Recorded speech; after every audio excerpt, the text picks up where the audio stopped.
एक ज़माना था, हज़रत फ़ातिमा कह रही हैं, आए अली मैं इतनी बीमार हूँ, इतनी बीमार हूँ, लगता नहीं कि इस बीमारी में मैं बच पाऊँगी। आए अली अगर मुझे कुछ हो जाए, अगर मेरा इंतकाल हो जाए, आए अली तो मुझे दिन के उजाले में दफनाने मत ले जाना, रात की तारीकी में ईशा की नमाज के बाद मुझे कब्रिस्तान में दफन करना। हज़रत अली ने कहा, अरे फातिमा ऐसा क्यों कह रही हो? अगर तुम्हारा इंतकाल सुबह फजर के बाद हो तो क्या ईशा तक हम तुम्हारे जनाजे को रखेंगे, मिट्टी को रखेंगे? तुम्हारे बाप का, तुम्हारे अब्बू का फरमान है कि मैयत को जल्दी कब्रिस्तान ले जाओ, फिर मैं लेट कैसे करूं? फरमाती हैं, आए अली, आए मेरे प्यारे शौहर, मुझे रात में ही ले जाना, मेरी बात को गिरा बांधो, मेरी बात को मजबूती से पकड़ लो, मेरी वसीयत को याद रखना, चाहे मेरा इंतकाल कभी भी हो, लेकिन मुझे ईशा के बाद दफनाना, मुझे दिन के उजाले में कब्रिस्तान न ले जाना। आए अली मैं नहीं चाहती हूँ कि मेरे मुर्दा जिस्म पर पड़े हुए कफन पर भी किसी गैर मर्द की नज़र पड़े, मैं अपने कफन पर भी किसी गैर मर्द की नज़र नहीं पड़ने देना चाहती हूँ। आए अली मुझे रात में ले जाना, दिन के उजाले में नहीं, मैं नहीं चाहती कि मेरे कफन पर भी किसी गैर मर्द की नजर पड़े। मेरे भाइयों, इंतकाल के बाद निकाह जायज नहीं है, इंतकाल के बाद शादी नहीं होती है, लेकिन इंतकाल के बाद भी अपने जिस्म को तो छोड़ो, अपने कफन को भी किसी गैर मर्द को देखने की इजाजत नहीं दे रही है। ये था हजरत फातिमा का पर्दा। इस पर्दे की रोशनी में मेरी बहनों, अपने गरीबानों में झांक कर देखो, अपने गरीबानों के बटन खोलो और तलाश करो हम कहाँ खड़े हैं, हमारा पर्दा क्या है, हमारी इज्जत व आबरू क्या है। आज हमारे चेहरों का हरकस व नाकस देख रहा है, कल तक हमारे इन खूबसूरत गालों को कभी आसमान की निगाहों ने भी नहीं देखा था, चांद और सितारों ने भी नहीं देखा था, और आज जो चाहता है देख लेता है। हरकस व नाकस जिसको चाहो आज वो बड़ी आसानी से हमारी बहनों बेटियों का दीदार कर रहा है। और एक और बात, जितना अमीर बाप है, जितना अमीर बाप है, जितना भी बाप अमीर मिलेगा आपको, आप देखिएगा उसकी बेटी उतने ही कम कपड़े पहने हुए होगी। और यानियत फैल चुकी है, शर्म हया ताक पर रखी जा चुकी है। वरना तसव्वुर कीजिए, एक कपड़ा जो जिस्म से चिपका हो, आपके पैरों से चिपका हुआ हो, और वो कपड़ा आपके घुटने और रान से होते हुए आपकी कमर तक आए, जिसको आप लेगी कहें, और इसके ऊपर एक कुर्ती पहन ली जाए, और इस तरीके से मार्केट में, बाजार में शॉपिंग की जाए, ऐसी औरत को आपकी नजर में फैशन परस्त कहा जा सकता है, लेकिन मोहम्मद रसूलुल्लाह की नजर में ये लड़की, ये औरत नंगी है, नंगी है, नंगी है। ये कपड़े है भैया, जिसको जाना हो जल्दी जाओ यहां से, और जिसको उठना हो अभी उठ जाओ। ड्रामा करके रख लिया है। और भी अभी जिसको जाना हो चले जाओ, अभी बाद में मैं नहीं उड़ने दूंगा, चाहे पेशाब यहीं निकल जाए। जाइए अभी निकल जाइए जिसको जाना हो। आरियात हमारी नजरों में फैशन परस्त हैं, लेकिन अल्लाह के रसूल ने ऐसी औरतों को क्या कहा? नंगी। मैंने नहीं कहा, पूछो इन उलमा से आरियात का मतलब क्या होता है। कासियात कपड़े पहनेंगी, आरियात लेकिन नंगी होंगी। ऐसी औरतों के बारे में कहा है नंगी होंगी। ये हाफ आस्तीनों के कपड़े यहां चल रहे हैं, ये खुला हुआ है। साड़ियां चल रही तो ऐसी कि यहां तक का ब्लाउज पहने हुए हैं, ये खुला है, पेट खुला हुआ है।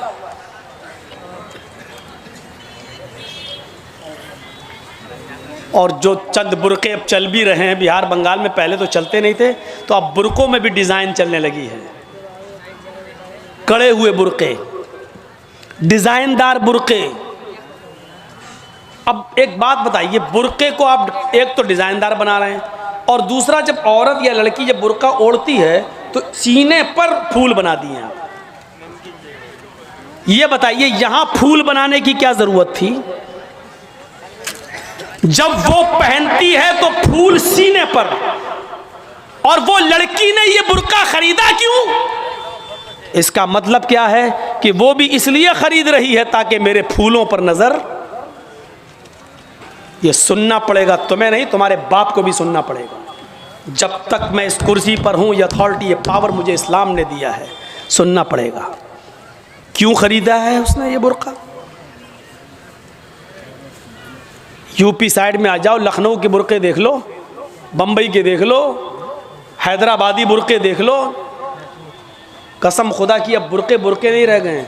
अब 60 साल की बुढ़ी भी ओढ़ ले तो ऐसा लगता है जैसे वो 18 साल की लड़की जा रही है। ये बुर्के एक बार सच्चा वाकया है। 60, 65, 70 साल की बुढ़िया ऐसा ही बुर्का ओढ़ के चेहरा छुपा के जा रही थी धीरे धीरे। भाई बुढ़ी थी, वो धीरे धीरे चल रही थी, तो एक लड़का उसका पीछा करने लगा। 20-22 साल का लड़का उस बुढ़ी का पीछा करने लगा, क्योंकि जो सोचने लगा बुर्का इतना खूबसूरत है तो बुर्के के अंदर कितना खूबसूरत माल होगा, बुर्के वाली कैसी होगी। उसका पीछा करने लगा। बुढ़िया धीरे धीरे चल रही, लड़का समझ रहा मुझे लिफ्ट दे रही, मेरी वजह से धीरे धीरे चल रही, जबकि वो अपनी कमजोरी की वजह से धीरे धीरे चल रही। बुढ़िया समझ गई ये लड़का मेरा पीछा कर रहा है, तो थोड़ी दूर चलने के बाद उसने अपना नकाब खोला और अपनी तुतलाती जबान में बोली, बेटा। लड़के का तो मूड खराब हो गया, कमबख्त मेरा तो मामला ही गड़बड़ हो गया। बेटा तू मेरा पीछा क्यों कर रहा है, मैं तो तेरी अम्मा की उम्र की हूं। लड़के को भी गुस्सा आ गया, कहती बात मैं अपने लिए नहीं अपने अब्बा के लिए ढूंढ रहा हूं।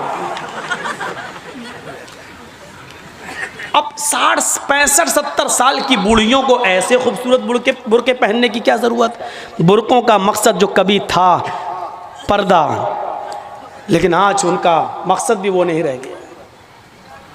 अल्लाह के नबी के ज़माने में एक सहाबी अल्लाह के नबी के पास आती हैं, मुस्नद अहमद की सही रिवायत, जिनकी चादर कपड़े से नीचे, टखने से नीचे, चप्पल से नीचे ज़मीन की मिट्टी उड़ाती हुई आती है और कहती है अल्लाह के रसूल मैं इस चादर को ओढ़कर नमाज पढ़ने जाती हूँ। आपने कहा चादर इतनी नीची होनी चाहिए। उसने कहा अल्लाह के नबी कभी कभी ज़मीन पर पेशाब व पायखाना पड़ा होता है, गंदगी पड़ी होती है, तो क्या मैं थोड़ी सी ऊपर करके पायखाना गंदगी को क्रॉस करके आगे निकल जाऊं? आपने कहा नहीं, दाएं से निकल जा, बाएं से निकल जा। कहने लगी दाएं भी मर्द बैठे होते हैं, बाएं भी मर्द बैठे होते हैं, मुझे उसी गंदगी के ऊपर से निकलना है। अल्लाह के रसूल इजाज़त दे दीजिए, मैं थोड़ा सा ऊपर कर लूँ और निकल जाऊँ, उसके बाद नीचे कर लूँगा। जब गंदगी को क्रॉस कर लूँगी तो चादर में नीचे कर लूँगी। अल्लाह के नबी कहते हैं अगर मर्द दाएँ बैठे हैं, बाएँ बैठे हैं, तो तू उसी गंदगी के ऊपर से निकल जा। कहने लगी अल्लाह के रसूल वो गंदगी मेरी चादर में लग जाएगी, आप मुझे ऊपर उठाने की इजाजत नहीं दे रहे हैं, टखने से ऊपर, चप्पल से ऊपर चादर उठाने की इजाजत क्यों नहीं दे देते? आपने कहा नहीं, चादर उठाने की इजाजत, चप्पल से भी ऊपर चादर उठाने की इजाजत नहीं दूंगा। कहा अल्लाह के रसूल फिर उस चादर में पेशाब और पायखाना लग जाएगा। आपने कहा लग जाने दे। कहने लगी हाय अल्लाह के रसूल उसी चादर को तो ओढ़कर मैं नमाज पढ़ती हूँ मस्जिद में। जब ऊपर औरतों का अलग इंतजाम होता है या पर्दे में औरतों का इंतजाम होता है, तो मैं इसी चादर को ओढ़े ओढ़े नमाज पढ़ती हूँ। आपने कहा उसी चादर को ओढ़कर नमाज पढ़ ले। कहने लगी उसमें पेशाब और पायखाना लग जाएगा, क्या उसी और चादर को ओढ़कर नमाज पढ़ लूं? आपने फरमाया हाँ। आए औरत, जब पेशाब और पायखाना तेरी चादर में लगेगा, जब तू आगे बढ़ेगी तो तेरी चादर जमीन पर पड़ी हुई मिट्टी से रगड़ खाएगी, क्योंकि तेरी चादर नीचे है। जब पेशाब और पायखाना उसमें भर जाएगा, जब तू आगे बढ़ेगी तो जमीन पर पड़ी हुई मिट्टी पर तेरी चादर रगड़ खाएगी, और जमीन पर पड़ी हुई मिट्टी से रगड़ने की वजह से जमीन की पाक मिट्टी तेरी चादर को पाक कर देगी। लेकिन तुझे चादर उठाने की इजाजत नहीं, उसी चादर में तू नमाज पढ़ ले। गंदगी लगती है तो लग जाने दे, आगे बढ़ेगी तो जमीन पर पड़ी हुई पाक मिट्टी तेरी चादर को पाक कर देगी। मेरे भाइयों, पेशाब और पायखाना देखकर भी अल्लाह के रसूल ने औरत को चादर उठाने की इजाजत नहीं दी। मेरी बहनों, तुम्हारे दिल कैसे गवारा कर लेते हैं। जलसों में भी चूड़ियां खरीदने के लिए, बैलून्स खरीदने के लिए, जलेबियां खरीदने के लिए तुम किस तरीके से लेडीज पिंडाल से निकलकर तुम बाजारों में घूम लेती हो। शर्म आनी चाहिए। तुम्हारे कलेजे और तुम्हारे दिल कैसे गवारा कर लेते हैं कि लड़के और लड़कियां एक जगह शॉपिंग करें, दुकानदारी करें, खरीदारी करें। ये तुम्हारे कलेजे, तुम्हारे ज़मीर कैसे गवारा कर लेते हैं। जबकि अल्लाह के नबी फरमाते हैं, ला यखलुअन्न रजुलुम बिमरातिन इल्ला कान सालिसुहुम शैतान। कोई मर्द किसी औरत से तन्हाई में न मिले, कोई मर्द किसी औरत से अकेले में न मिले कि उसमें तीसरा शैतान होता है, उसमें तीसरा बहकाने वाला शैतान होता है। मेरे भाइयों, इस्लाम का कानून यही है, इस्लाम का निजाम यही है। एक औरत, उसका शौहर मर चुका है, औरत के पास बहुत ज्यादा पैसा है, वो हज करना जाना चाहती है, शौहर इंतकाल कर गया, अब औरत अकेले हज करने नहीं जा सकती है, जबकि मुस्तती है, साहिब इस्तिताअत है, हज करने जाना चाहती है, अच्छा काम करने जाना चाहती है। इस्लाम कहता है कि तेरा शौहर नहीं है तो भाई के साथ जा, भाई नहीं है तो बाप के साथ जा, बाप नहीं है तो बेटे के साथ जा, लेकिन किसी महरम का होना जरूरी है, उसके साथ जा। चीख कर औरत कहती है, कोई नहीं है, मेरे पास दौलत है। अल्लाह के नबी कहते हैं, फिर दौलत संभाल कर अपने पास रख। अगर तेरा भाई नहीं है, बेटा नहीं है, शौहर नहीं है, बाप नहीं है, कोई महरम नहीं है, तो तू अकेले हज करने नहीं जा सकती है। नहीं, अय अल्लाह के नबी, मेरा पड़ोस में बड़ा अच्छा नेक हाजी नमाजी नेक आदमी रहता है, मैं इसको भाई बना लेती हूँ, चली जाऊं। फरमाया, नहीं नहीं, मुंह भोले भाई को भाई बनाकर उसके साथ तुम हज करने नहीं जा सकती हो, इसलिए कि अपने मुंह से किसी को भाई बोलने से वो तुम्हारा सगा भाई नहीं हो जाएगा, अपने मुंह से किसी को बेटा बोल देने से वो बेटा नहीं हो जाएगा। तुम किसी को बेटा बोल दो, भाई बोल दो, जो चाहो बोल दो, लेकिन इस्लाम ये कहता है कि उसके साथ भी औरत को इजाजत नहीं है कि वो हज करने जाए। अगर कोई नहीं है तो मत जाओ, लेकिन इस्लाम इस बात की इजाजत नहीं देता है कि तुम अकेले जाओ या किसी को बहन, किसी को भाई या बेटा बना कर जाओ, इस बात की इजाजत नहीं देता। इस्लाम एक इबादत में, हज जैसी इबादत में भी औरत को किसी गैर मर्द को मुंह बोले भाई और मुंह बोले बेटे के साथ भी जाने की इजाजत नहीं देता। तो मेरे भाइयों, जब खाने काबा में जाने की इजाजत नहीं देता है, सफा मरवा की सई की इजाजत नहीं देता है, इतनी खूबसूरत इबादत की इजाजत नहीं देता है, तो बाजारों में अकेले घूमकर शॉपिंग करने की इजाजत कैसे देगा? फिर बाजार के अंदर औरत को अकेले जाने की इजाजत कैसे देगा? क्योंकि जबान से ही अक्सर गुनाह होते हैं, ज्यादा जबान इस्तेमाल करोगे फिसलेगी। इसलिए हजरत अबू बकर सिद्दीक कभी कभी कान में मिसवाक लगाते थे। यह मिसवाक, नमाज का टाइम हुआ, मिसवाक किया, फिर कान में लगा लिया। इस मिसवाक को एक बार अपने दाहिने हाथ में पकड़े और जबान खींच रहे थे ऐसे, और मिसवाक जबान पे मार रहे थे ऐसे। हजरत उमर ने कहा, ये क्या कर रहे हो? कहा, इस जबान को सजा दे रहा हूं। कहा, किस बात की? यही ज्यादा बोलती है, इसको औकात में रख रहा हूं, इसको बता रहा हूं, देख अगर ज्यादा बोलने का काम तूने किया तो तेरी पिटाई लगेगी इस मिसवाक से। ऐसा मैं इसलिए कर रहा हूं ताकि जबान हमारी कंट्रोल में रहे, क्योंकि अक्सर लोग जहन्नम में जबान की वजह से जाते हैं। यही वजह थी कि अल्लाह के नबी सल्लल्लाहु अलैहि वसल्लम ने जन्नत में जाने वाले लोगों की जब एक लिस्ट तैयार की तो उन नौजवानों को नहीं भूला। फरमाया, आए नौजवानों, तुम मुझे दो जमानत दो, तुम मुझे दो चीजों की जमानत दो, मैं तुम्हें जन्नत की जमानत देता हूं। मैं यज़मली, कौन है जो मुझे दो चीजों की जमानत देता है? तुम मुझे दो चीजों की गारंटी दो, मैं तुम्हें जन्नत की गारंटी देता हूं। सहाबा ने पूछा अल्लाह के नबी वो दो चीजें क्या हैं?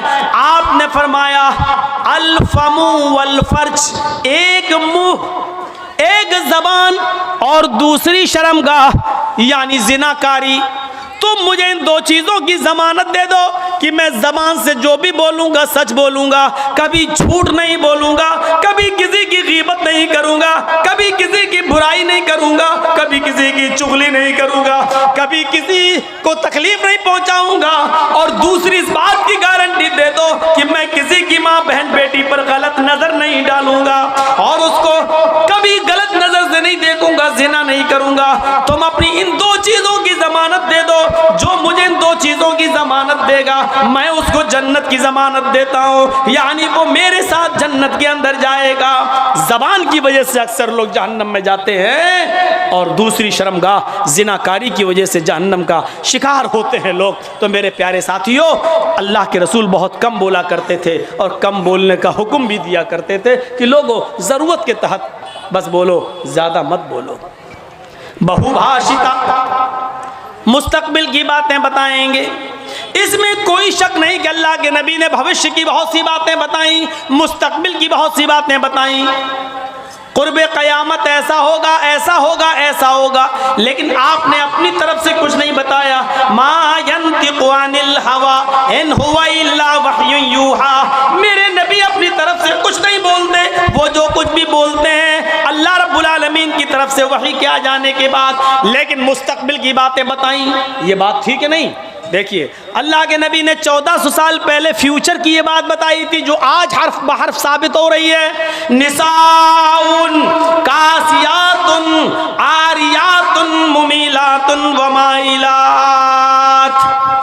एक ऐसा जमाना आ जाएगा, एक ऐसा जमाना आ जाएगा कि तुम देखोगे लोगों को, तुम देखोगे औरतों को, तुम देखोगे लेडीज को, तुम देखोगे ख्वातीन को, तुम औरतों को देखोगे कासियात, देखने में तो वो कपड़े पहने हुए दिखाई देंगी, बज़ाहिर तो उनके जिस्म पर कपड़ा होगा।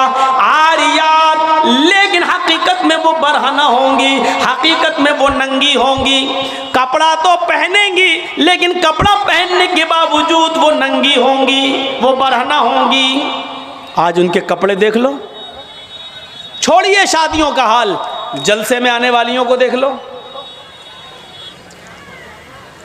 ईद और बकरीद के दिन औरतों के पहनावे देख लो और अपनी जवान बच्चियों को देख लो जिनकी उम्र 10 साल से बड़ी है।